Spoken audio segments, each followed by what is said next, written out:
Students, we are going to discuss and solve this type of questions. यहाँ reaction दिया है, ठीक ना, N2 plus 3H2 gives out ammonia.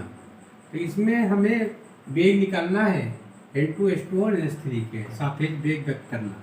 तो N2 के सापेक्ष हमने वेग व्यक्त कर दिया और यहाँ हमने बताया कि माइनस है, ठीक है, यानी इसमें कंसंट्रेशन में कमी आ रही है। दूसरा है H2 के सापेक्ष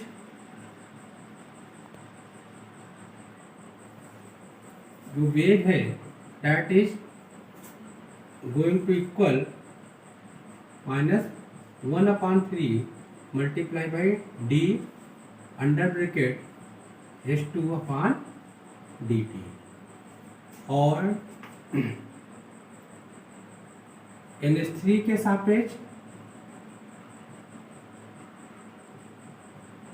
अब क्रिया का जो वेग होता है that is equivalent to the plus here too you can put it like this way and multiply by d NH3 upon dt. Now we are going to add all these. ये आप इसको हम जोड़ लेते हैं तो पूरा हम अब क्रिया का वेग निकल आएगा। अब क्रिया का वेग, ये दोनों क्या है, रिएक्टेंट्स, और ये आपका क्या है, प्रोडक्ट्स। ये रिएक्टेंट्स हो गया और ये क्या हो गया, प्रोडक्ट्स। तो अब क्रिया का वेग में निकालेंगे तो इसको हम लिख देंगे ऐसे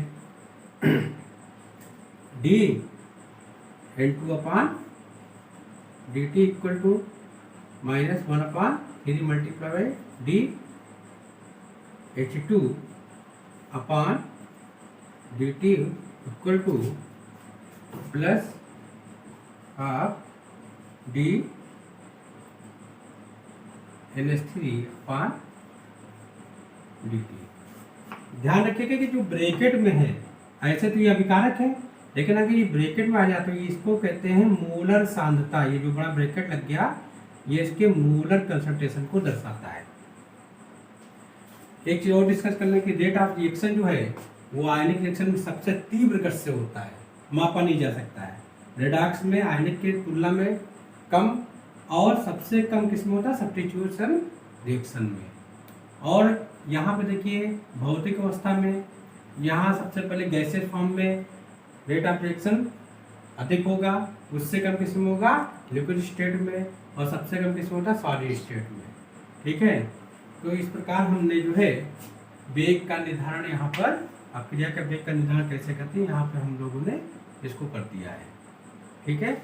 एक चीज और डिस्कस कर ले कि रेट ऑफ रिएक्शन पे जो फैक्टर्स हैं उस पर किसका किसका प्रभाव। तो रेट ऑफ रिएक्शन जो है उस पर कंसंट्रेशन, अगर हम अभिकारक का ध्यान रखिएगा, हमेशा ध्यान रखिएगा ये अभिकारक है, इनका अगर कंसंट्रेशन हम बढ़ाएंगे, ठीक, अगर इनका हम कंसंट्रेशन बढ़ाएंगे तो अणुओं के मध्य जो है प्रभावी टक्कर ज्यादा होगी और अपक्रिया की दर क्या हो जाती है, रेट ऑफ रिएक्शन बढ़ जाती है।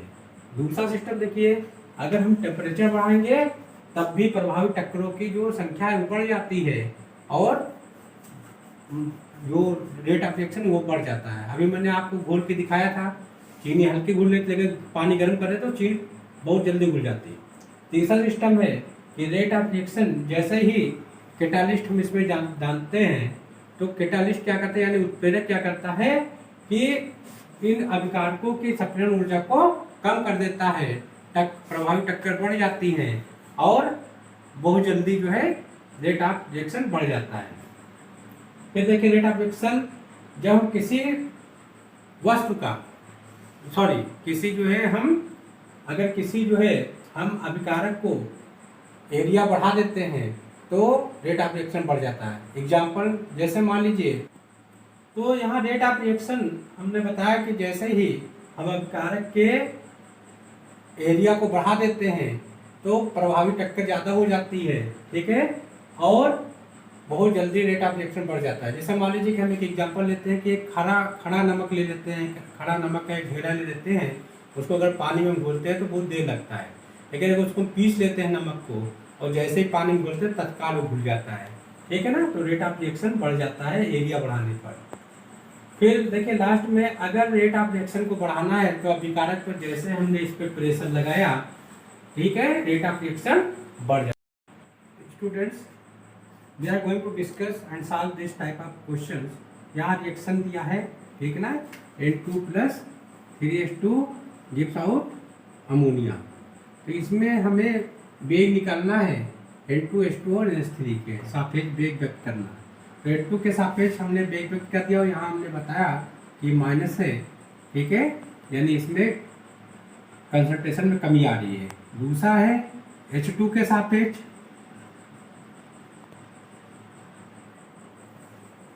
जो वेग है that is going to equal -1/3 multiply by D under bracket H2/dt। और NH3 के सापेक्ष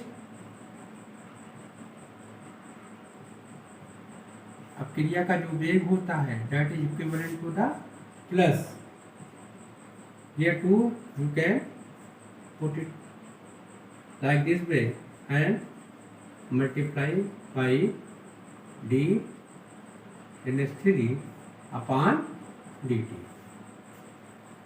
Now we are going to add all these. ये आप इसको हम जोड़ लेते हैं तो पूरा हम अपक्रिया का वेग निकल आएगा। अपक्रिया का वेग, ये दोनों क्या है, रिएक्टेंट्स, और ये आपका क्या है, प्रोडक्ट्स। ये रिएक्टेंट्स हो गया और ये क्या हो गया, प्रोडक्ट्स। तो अपक्रिया का वेग में निकालेंगे तो इसको हम लिख देंगे ऐसे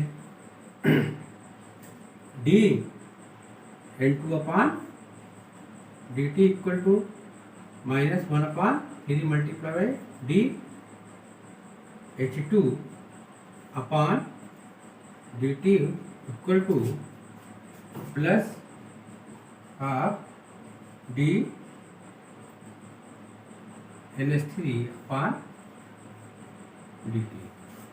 ध्यान रखिएगा कि जो ब्रैकेट में है, ऐसे तो ये अभिकारक है, लेकिन अगर ये ब्रैकेट में आ जाए तो इसको कहते हैं मोलर सांद्रता। ये जो बड़ा ब्रैकेट लग गया ये इसके मोलर कंसंट्रेशन को दर्शाता है।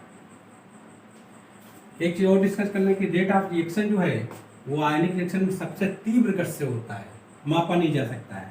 रेडॉक्स में आयनिक की तुलना में कम और सबसे कम किस्म होता है सब्स्टिट्यूशन रिएक्शन में। और यहाँ पे देखिए भौतिक अवस्था में यहाँ सबसे पहले गैसेस फॉर्म में रेट ऑफ रिएक्शन अधिक होगा, उससे कम किस्म होगा लिक्विड स्टेट में, और सबसे कम किस्म होता है सॉलिड स्टेट में, ठीक है। तो इस प्रकार हमने जो है वेग का निर्धारण यहाँ पर, अपक्रिया के वेग का निर्धारण कैसे करते हैं यहाँ पे हम लोगों ने इसको कर दिया है, ठीक है। एक चीज़ और डिस्कस कर ले कि रेट ऑफ रिएक्शन पे जो फैक्टर्स हैं उस पर किसका किसका प्रभाव। तो रेट ऑफ रिएक्शन जो है उस पर कंसंट्रेशन, अगर हम अभिकारक का ध्यान रखिएगा, हमेशा ध्यान रखिएगा ये अभिकारक है, इनका अगर कंसंट्रेशन हम बढ़ाएंगे, ठीक है, अगर इनका हम कंसंट्रेशन बढ़ाएंगे तो अणुओं के मध्य जो है प्रभावी टक्कर ज़्यादा होगी और अपक्रिया की दर क्या हो जाती है, रेट ऑफ रिएक्शन बढ़ जाती है। दूसरा सिस्टम देखिए, अगर हम टेम्परेचर बढ़ाएंगे तब भी प्रभावी टक्करों की जो संख्या है वो बढ़ जाती है और जो रेट ऑफ रिएक्शन वो बढ़ जाता है। अभी मैंने आपको घोल के दिखाया था, चीनी हल्की घुल लेते लेकिन पानी गर्म करे तो चीनी बहुत जल्दी घुल जाती है। तीसरा सिस्टम है कि रेट ऑफ रिएक्शन जैसे ही कैटालिस्ट हम इसमें जानते हैं तो कैटालिस्ट क्या करते हैं, यानी उत्प्रेरक क्या करता है कि इन अभिकारकों की सक्रियण ऊर्जा को कम कर देता है, प्रभावी टक्कर बढ़ जाती है और बहुत जल्दी जो है रेट ऑफ रिएक्शन बढ़ जाता है।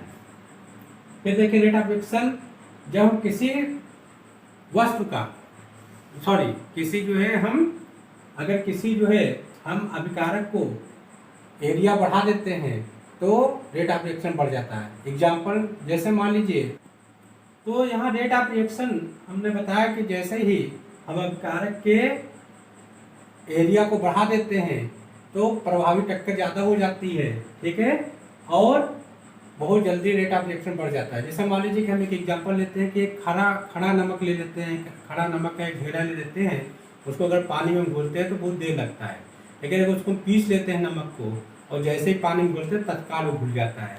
ठीक है ना। तो रेट ऑफ रिएक्शन बढ़ जाता है एरिया बढ़ाने पर। फिर देखिए लास्ट में, अगर रेट ऑफ रिएक्शन को बढ़ाना है तो अभिकारक पर जैसे हमने इस पे प्रेशर लगाया, ठीक है, रेट ऑफ रिएक्शन बढ़ जाता है।